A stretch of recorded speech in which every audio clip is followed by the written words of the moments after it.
Alors, le FINAB, c'est des concerts, c'est un show DJing, c'est des découvertes culturelles, c'est des jeux également. Eh bien, c'est aussi la télé du FINAB. Et pour ce faire, nous sommes en présence d'une figure assez connue du monde culturel au Bénin, Djomion. Djomion le mignon. Bonsoir, sinon bonjour. Bonjour. Comment Géraud. ça va? Ça va et toi? Ça va très très bien. Alors le FINAB, tu y es depuis quelques jours? Oui, bien sûr. J'étais à la cérémonie d'ouverture et je suis là aujourd'hui également pour la masterclass, la conférence débat sur la santé mentale, l'art et la santé mentale que je co-organise avec le FINAB. D'accord. Eh bien, quelles sont tes impressions? Quel est ton point de vue par rapport au FINAB, par rapport à l'organisation entière?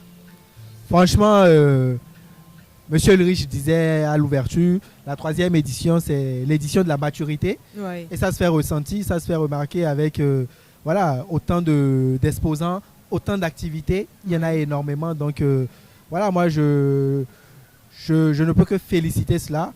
Et encore heureux de voir qu'un festival comme ça, dédié non seulement à l'art, s'intéresse aussi aux thématiques engagées qui peuvent associer l'art à leur cause. Voilà. Donc, et la thématique engagée à laquelle vous êtes dévoué, vous êtes quand même depuis quelques années à sa cause.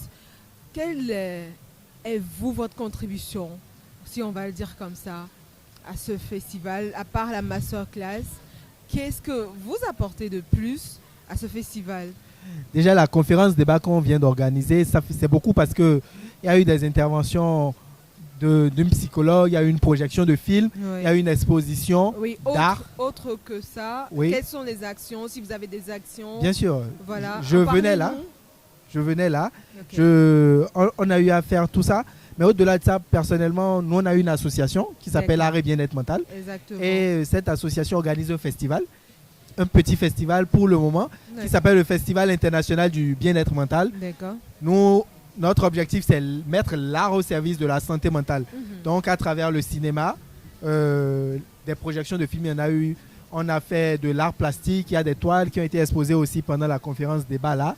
On a eu, on travaille sur des projets de mode, d'animation, de films d'animation, de bande dessinée. Vraiment, l'art sous toutes ses formes d'écriture, l'art sous toutes ses formes au service de la santé mentale. Donc, on est à notre 2e édition.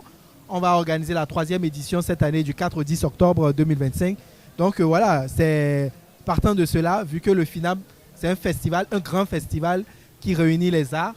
Nous, on a décidé d'associer notre image avec l'association à ce festival quand même et de pouvoir aider les gens à mieux comprendre les thématiques autour de la santé mentale et sur comment l'art pourrait être une thérapie efficace pour la santé mentale de chacun de nous. Exactement. Je crois que c'est une noble cause. Je crois que souvent on retrouve de ces festivals-là qui n'ont pas de cause derrière engagée à poursuivre. Eh bien, merci pour ce travail. Merci à toi aussi. Et bon vent à vous. Merci beaucoup. Parce que c'est pas du tout facile.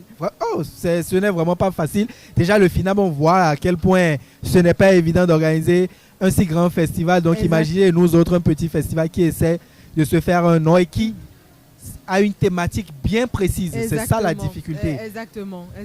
Eh bien, merci d'être passé. Merci à vous et puis c'est toujours un plaisir de te voir et merci à toi. C'est bonne chance à la télé du FINAB. J'espère qu'on reviendra encore dans 10 ans pour reparler avec toi, qui sait. Mais qui sait, on sera toujours là. Merci, merci à toi, merci. Eh bien, merci à vous. Merci de nous suivre et à tout à l'heure. À tout à l'heure.